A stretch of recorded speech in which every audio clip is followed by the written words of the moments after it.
Samo, ahoj. Ahoj. Minule si ma zobral na chatu vyslovene odrezanú od sveta, ale tu sme už v civilizácii. Aj tu využívajú fotovoltiku?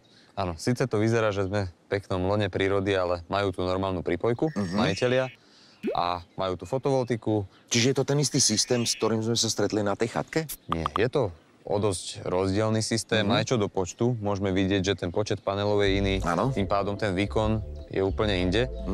A aj samotná budova má inú spotrebu.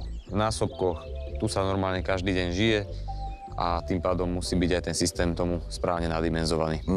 Existujú dva smery, ktorými sa môžem vydať vo fotovoltike, áno? Áno, presne tak. Majiteľ štandardne sa môže rozhodnúť teda, či jeho hlavná motivácia je nejaká energetická nezávislosť, záloha, sebestačnosť. V takom prípade si vyberáme batériové systémy, keď majiteľ chce počas výpadku naďalej fungovať, nebyť ovplyvnený tým. Pripravuje sa možno na nejaké ťažké situácie, ktoré môžu nastať. Tak zemetrasenie? Aj zemetrasenie, aj rôzne socioekonomické veci.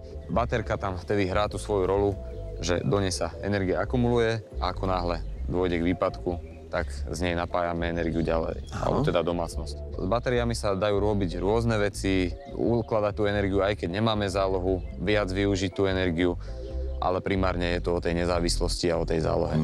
A to už si naznačil ten druhý smer, hej? Áno, áno. A ďalším teda smerom je nejaká investícia do fotovoltiky, návratnosť, kde hlavne ide o tú ekonomickú stránku, ušetriť, vidieť na faktúre menej, byť pripravený tiež na nejaké zmeny ceny energie v budúcnosti, tým pádom si nejak pripraviť tú budúcnosť energetickú vo svoj prospech.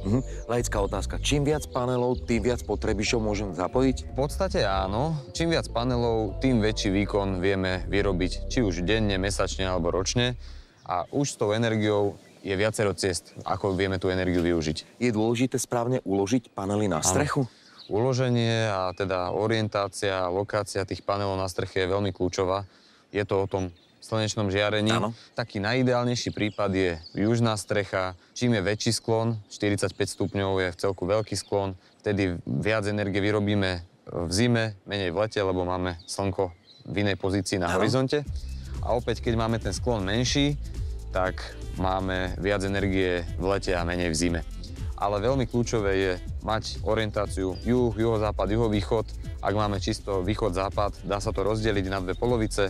Tým máme potom takú výhodu, že od skorého rána získavame energiu do neskorého večera. A to slnko prebieha celý deň. A nevhodné orientácie sú určite sever, alebo keď máme prekážku, keď niečo pred domom stojí, iný dom, alebo stromy, tie tiene veľmi ovplyvňujú fungovanie. Aj keď zatieníme čo je len jeden panel, ovplyvní to všetky ostatné, pokým tam nedáme zariadenia, ktoré by tomu zabránili.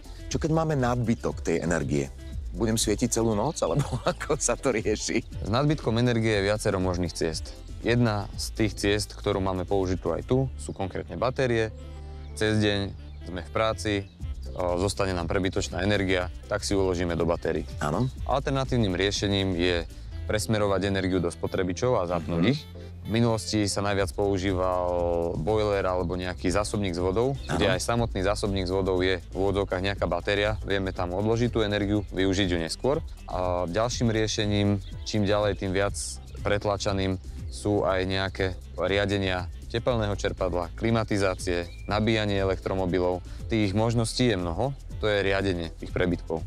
Ďalšou možnosťou s prebytkami je poslať ich do siete.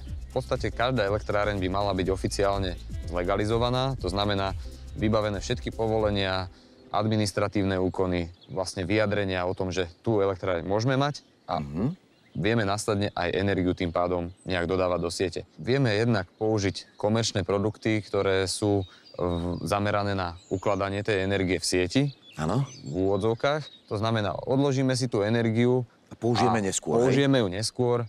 Má to svoje výhody a nevýhody, sú za to poplatky za nejakú distribúciu a prenos, ale je to efektívne využitie tej energie.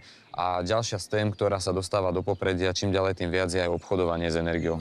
Sú aj spoločnosti, ktoré túto elektrinu vedia vykúpiť, máte vopred stanovenú cenu, oni vám za ňu zaplatia. Samo na tej chate to vyzeralo dosť jednoducho, lebo tá strecha nebola až taká príkra, ako je táto. Tu už by som si vyliezť netrúfal. Áno, áno. Určite takúto realizáciu by mali robiť odborníci s dostatočnými kvalifikáciami. Jednak aj čo sa týka výškových prác, to určite aj na chate, ale tu o to viac elektrikárske osvedčenia a dokonca existujú aj oficiálne osvedčenia od Ministerstva hospodárstva o inštalátoroch fotovoltických zariadení, ktorí musia byť vyškolení, musia mať na to kvalifikácie. Samo krásne si mi o tom porozprával, ale či to funguje aj v realite, tak to si overím u domácich. Ahojte, aj psík.